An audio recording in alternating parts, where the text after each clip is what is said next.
La Bible nous signale ici que l'homme quittera son père et sa mère et s'attachera à sa femme et les deux deviendront une seule chair.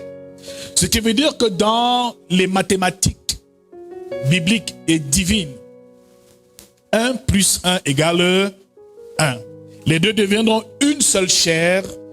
Ça aussi c'est un mystère, le mystère de l'unité des corps dans le mariage. Bien-aimés dans le Seigneur, cela nous fait comprendre une chose, c'est que l'homme et la femme sont complémentaires. Ce qui veut dire ici que l'un a besoin de l'autre pour atteindre un certain niveau d'élévation et retrouver sa nature divine. Car lorsqu'Adam a été séparé de sa côte, il a perdu quelque chose. Et lorsqu'il retrouve sa côte, il retrouve effectivement l'image de Dieu. Car il a été créé à l'image et à la ressemblance de Dieu. Donc à l'instant où l'homme et la femme se mettent ensemble, c'est la puissance de la divinité qui se manifeste au nom de Jésus-Christ. C'est pour ça qu'il dit qu'il n'est pas bon que l'homme soit seul. Car à l'origine, l'homme est un Dieu comme Dieu le Créateur. Il est de la même nature que Dieu. Il n'est pas bon que l'homme soit seul. Ce qui veut dire que l'homme est un petit Dieu et est de la même nature que Dieu. Il a créé l'homme, homme et femme en son image et à sa ressemblance. Mais les deux unis, ici, à ce moment-là, atteignent un certain niveau de perfection au nom de Jésus-Christ.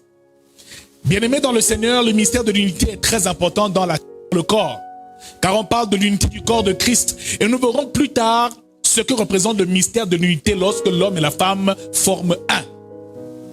Comme Christ est un dans le Père, l'homme et la femme doivent être un. Bien-aimés, la Bible nous fait comprendre ici de ne jamais séparer ce que Dieu a uni, parce que la puissance, la gloire, la richesse, l'abondance, la prospérité du mariage résident dans leur unité. Mais laissez-moi vous dire ici qu'il y a un problème très fort qui mine notre société, mais aussi l'Église. C'est que malheureusement, il y a des incompréhensions entre l'homme et la femme. Souvent, nous sommes tellement divisés et avons des avis totalement opposés. Quand l'autre regarde à gauche, l'autre regarde à droite. Quand l'autre va à droite, l'autre va à gauche. On a l'impression qu'on ne parle pas le même langage, bien-aimé dans le Seigneur, qu'on ne parle pas le même langage. Nous devons comprendre que l'homme et la femme sont complémentaires dans leur nature et dans leur essence. Mais aussi comprendre qu'ils ne sont pas seulement complémentaires, mais ils sont aussi différents. Dis à quelqu'un, l'homme et la femme sont différents. Ce qui veut dire que lorsque Dieu façonnait Ève, il a mis en Ève certaines capacités. Et lorsqu'il a créé Adam, il a donné à Adam certaines capacités, des capacités certes différentes, mais complémentaires. Et le véritable problème que nous avons, c'est que nous voulons que l'autre nous ressemble. Nous nous battons sans cesse pour que l'autre nous ressemble. Elle n'est pas comme je veux qu'elle soit. Elle ne fait pas ce que je veux qu'elle fasse. Tu cherches et nous cherchons généralement une copie de nous-mêmes, c'est une erreur. Bien-aimés dans le Seigneur, la puissance et le mystère du mariage est retenu dans notre capacité à être unis, même dans notre différence, à nous compléter et à nous comprendre parfaitement. Pour pouvoir vivre une vie heureuse à tes côtés, et pour pouvoir vivre un mariage heureux, mon frère, tu dois connaître le langage de ton partenaire, de ton conjoint ou de ta conjointe. Ce qui veut dire ici, connaître exactement le désir de son cœur. Qu'est-ce qu'il aime et qu'est-ce qu'il n'aime pas. Ici, comprendre le langage de l'amour, le langage de ton partenaire, te permet effectivement de savoir quoi faire pour le rendre heureux. Car nous avons dit que nous ne nous marions pas pour être heureux, mais pour rendre son conjoint heureux. Mon frère, ma soeur, parfois le langage nous pose un problème. Et très souvent, les différences nous posent aussi de graves problèmes. Car la différence aussi est à bien des niveaux. Même au niveau physiologique, le petit garçon n'est pas comme la petite fille. Au niveau psychologique, l'homme n'est pas comme la femme. Il y a des situations qu'une femme peut gérer qu'un homme ne pourra jamais gérer. Et il y a des situations qu'une femme peut gérer, comme je l'ai dit, et un homme ne pourra jamais gérer, et inversement. Alors, très souvent dans les couples, on se rend compte qu'on se plaint de l'autre parce qu'il ne fait pas comme on veut qu'il le fasse. Peut-être il n'a simplement pas les aptitudes pour le faire. Et c'est à ce moment-là que toi, femme, tu dois l'aider.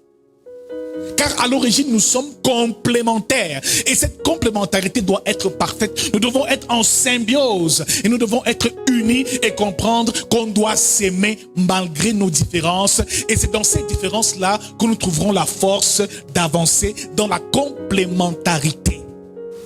Ce qui veut dire, bien-aimé dans le Seigneur, que tu ne pourras jamais faire un mariage heureux et avoir des bons rapports avec un homme si tu ne sais pas comment Dieu a constitué l'homme. Comment est-ce que l'homme réfléchit? Quelle est sa nature profonde? Quel est l'instinct dont il est détenteur depuis sa venue dans ce monde? Ma sœur, tu auras toujours l'impression d'être incomprise tous les jours dans ton foyer. Mon frère, tu auras aussi l'impression d'être incompris à chaque fois parce que tu ne sais pas comment la psychologie de ta femme fonctionne. Dès l'instant où tu comprends comment elle fonctionne, tu sauras maintenant comment mieux faire pour répondre à son besoin le plus absolu. Car beaucoup d'hommes passent à côté parce qu'ils ne savent pas quel langage parle leur femme. Quel est réellement le besoin de leur cœur. Alléluia. Certaines femmes ont simplement besoin d'entendre de belles paroles, des paroles valorisantes. Alléluia. Mais toi, tu passes le temps à lui donner des paroles négatives et à la dévaloriser. Parce que tu ne sais pas qu'elle s'épanouit lorsqu'elle entend ce genre de choses. Bon frère, il est donc important de comprendre quelle différence y a-t-il entre l'homme et la femme. Mais aussi quel langage devons-nous parler. Comment comprendre le langage de l'un comme de l'autre. Parce que chaque homme a des attentes. Mais aussi chaque femme a ses attentes. Ces attentes-là, il ne faut pas jouer avec dès l'instant où on les comprend et où on maîtrise les attentes de l'un comme de l'autre. Bien aimé, nous avons déjà remporté une grande partie de la bataille. Alléluia. Alléluia. Alors, ici le premier point que nous allons voir ce soir, c'est la différence entre l'homme et la femme. Les différences entre l'homme et la femme. En Genèse chapitre 2 verset 15, la Bible nous dit clairement que l'Éternel Dieu plaça Adam en Éden afin de le cultiver et de le garder. Adam doit cultiver et il doit garder le jardin d'Éden. Dieu ne nous dit pas exactement la mission qu'il a donnée à Ève. C'est vrai qu'elle est une aide pour Ève. Mais dans la rencontre d'Ève avec le serpent, nous découvrirons exactement comment Ève fonctionne et quelle est sa psychologie. Ce qui veut dire ici que le premier point que tu dois écrire comme différence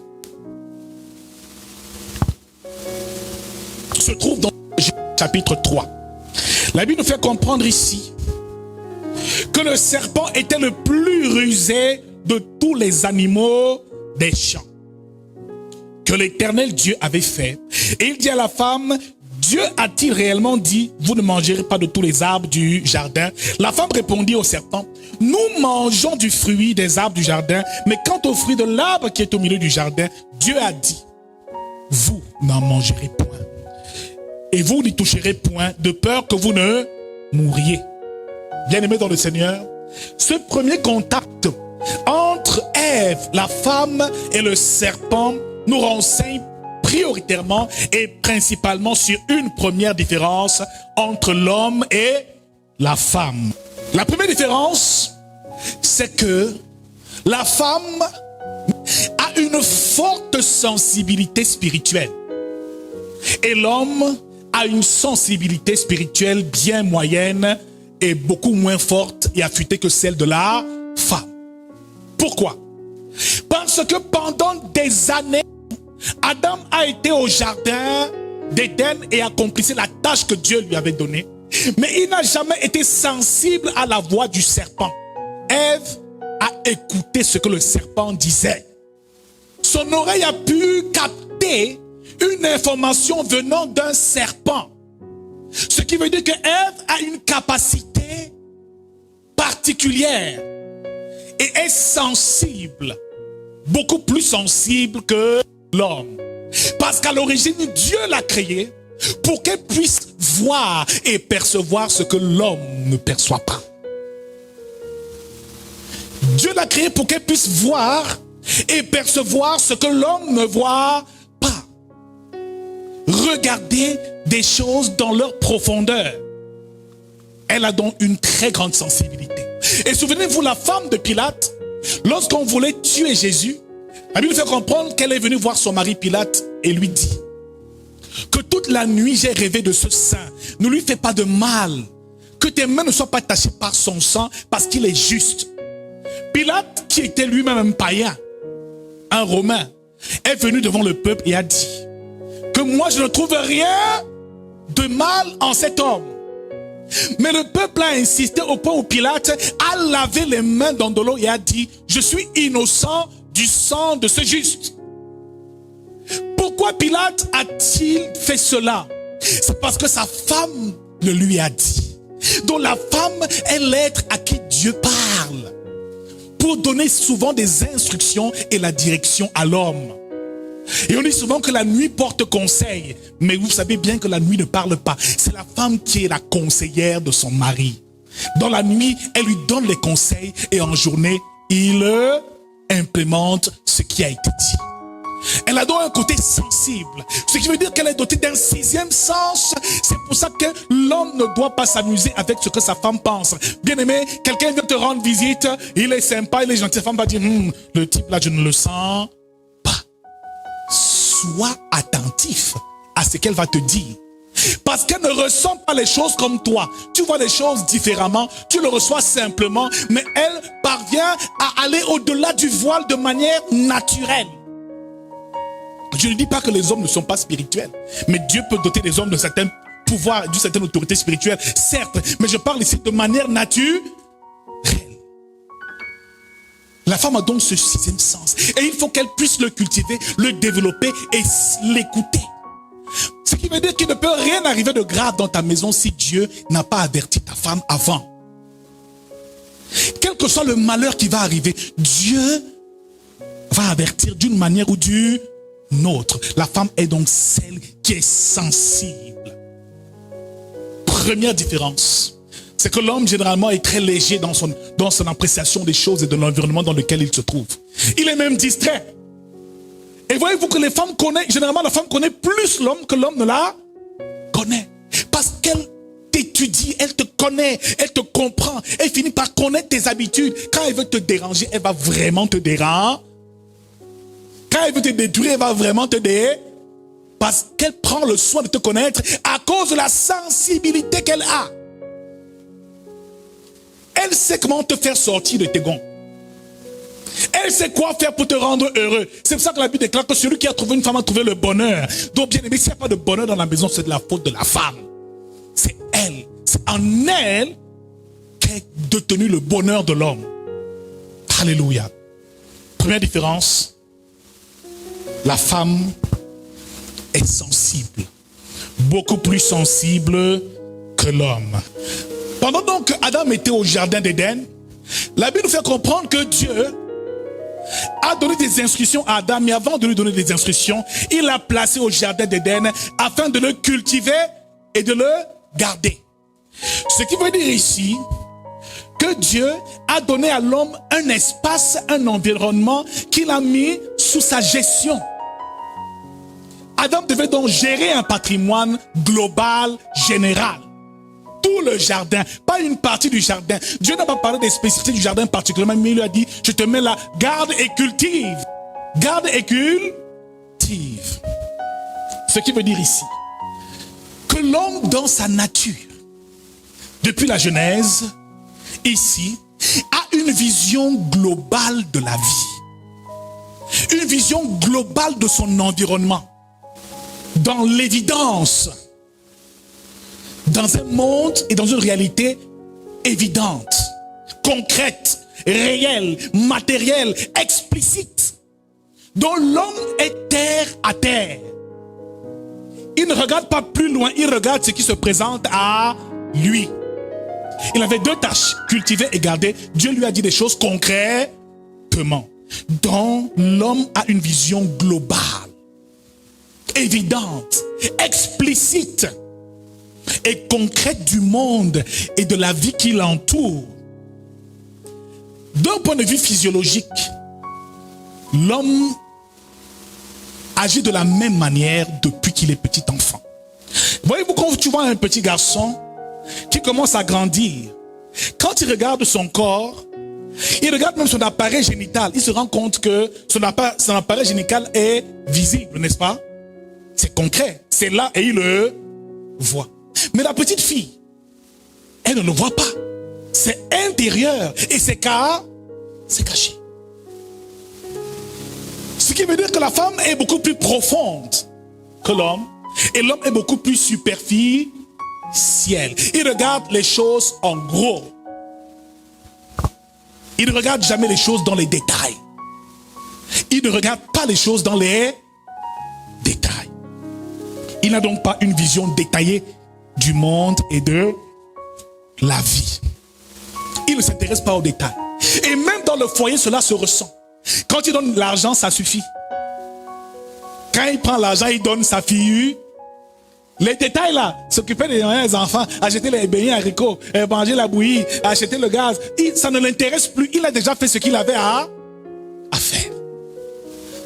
Et quand vous voyez un homme qui a trop le souci des détails, ça veut dire qu'il a un fort côté féminin.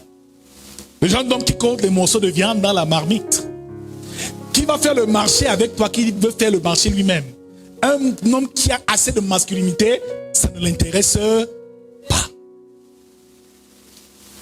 La femme, par contre, elle est dans les détails. Elle a une vision détaillée de la vie. C'est-à-dire une vision détaillée, implicite et subtile de la vie. Ce qui veut dire qu'elle ne regarde pas généralement l'apparence, elle cherche souvent le détail. Bien-aimé dans le Seigneur, je l'ai souvent dit ici, lorsque quelqu'un vient se présenter et qu'il y a un homme et une femme, et leur demander un renseignement quand il part. Quand on demande à l'homme, qu'est-ce que tu as vu de ce monsieur? Ah, il dit oui, c'était un homme, il était un peu âgé. C'est tout ce que l'homme va dire. Amen. Mais tu dis à la femme, qu'est-ce que tu as vu? Elle va te dire, il n'était pas seulement vieux, âgé, c'était pas seulement un homme. Il avait aussi la calvitie. Il avait une barbe de 3 jours. Il sentait mauvais. Sa chemise était trouée ici. Il avait une chaussure penchée comme ça. Il avait une veste noire, un pantalon bleu. Ah, c'était trop laid. Il était trop mal habillé. L'homme va gratter la tête que mon Dieu, tu as fait comment pour voir tout ça?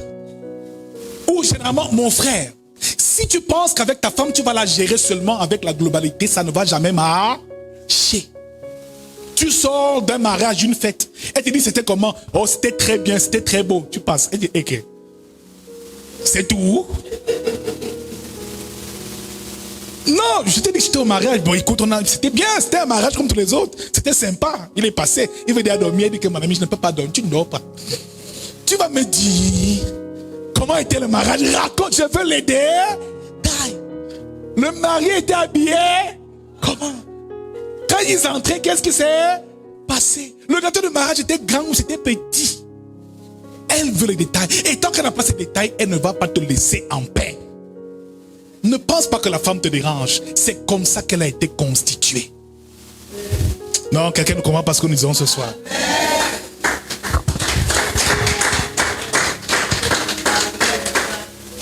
Tu vas te demander, mais pourquoi elle veut tellement savoir? Qu'est-ce que ça peut te faire qu'ils aient dansé à gauche, dansé à droite? Ça te fait même quoi? Mais elle ne sait pas, mais elle en a besoin.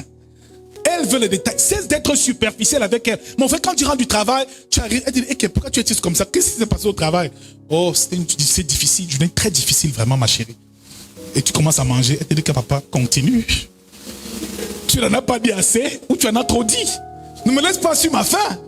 Qu'est-ce que le patron t'a fait?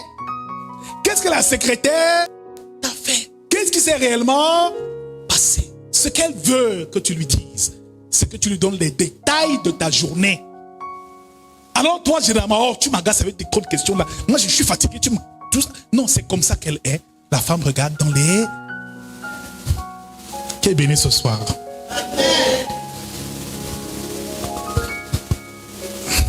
Alléluia. Donc, aussi longtemps que homme, tu ne le comprends pas. Tu auras toujours l'impression que ta femme est bizarre. Pourquoi elle se soucie de ce genre de petites choses? La ménagère est venue, elle a fait ceci, elle a fait ceci. Mais quand elle vient se plaindre auprès de toi, elle a fait ceci, tu as encore vu ça? Mais je lui parle, elle ne me répond pas. Mais écoute, c'est une ménagère. Elle passe. Et puis, c'est tout. Si elle a fait son travail, moi, ça me suffit. Maintenant, ces humains, moi, je ne gère. Parce que moi, je regarde les choses globalement. Je viens, la maison est propre. Mais quand elle arrive, elle dit que oui, la maison est propre. Mais la fille m'a mal regardé ce matin. Elle est trop orgueilleuse. Mais toi, tu ne vois même pas ça. Tu vois seulement que la fille a lavé le sol. Mais elle va te faire comprendre qu'elle a peut-être lavé le sol, mais il y a quelque chose qui ne va. C'est pour ça qu'une femme qui aime son mari, elle peut ressentir quand cet homme est triste. Elle peut ressentir quand cet homme a un besoin. Elle peut même ressentir quand cet homme a déjà l'intention de la tromper. Parfois, les femmes disent, oui, il m'a trompé, il m'a trompé. Tu sais très bien quand ça a commencé. Si tu es un peu vigilante, tu sauras à quel moment ça a. Et tu connais à ce moment-là ta part de responsabilité. La Bible nous fait comprendre ici que durant son labeur, son travail, Adam accomplissait son travail, mais aussi protégeait le jardin. Mais la femme ici a écouté la voix du serpent. Ce qui nous fait comprendre ici aussi qu'il y a une troisième réalité qu'il faut comprendre. C'est que numéro 3, l'homme est visuel et la femme est auditive. Le moyen ou la chose qui intéresse l'homme. L'homme est plus intéressé par ce qu'il voit que par ce qu'il entend. Il n'est pas sensible de l'oreille, mais des yeux. La Bible fait comprendre ici que le serpent n'est pas allé vers Adam. Parce qu'il allait parler à Adam, Adam n'allait pas l'écouter. Alléluia. Certains hommes, même si le Congo, ça commence à sentir, ça ne lui dit absolument. Vos Congo, ça ne lui dit rien. Mais dis seulement une chose à une femme. On m'a dit que, hey, elle a déjà récupéré tout de suite. C'est les problèmes en commun. Elle est sensible à ce qu'elle écoute. Bien-aimé dans le Seigneur, c'est pour ça que toi, homme, tu dois faire attention à tout ce que tu dis à ta femme dès le jour où vous vous mariez. Parce que quand elle écoute des choses, ces choses ont de l'influence sur son âme et sur son cœur. Jour après jour, par des paroles négatives et rabaissantes, tu vas détruire son cœur parce que la femme est émotive. Et toi, femme, aussi longtemps que tu voudras que ton mari reste avec toi, rassure-toi que tu te présentes bien et que lorsqu'il te voit, il est toujours le même désir, car son désir naît de ce qu'il voit, pas de ce qu'il écoute. Alléluia. Alors, il y a des frères qui sont dérangés. Pourquoi ma femme se refuse à moi? Pourquoi est-ce que quand je viens la toucher, elle ne veut jamais m'écouter ou alors elle ne réagit pas positivement?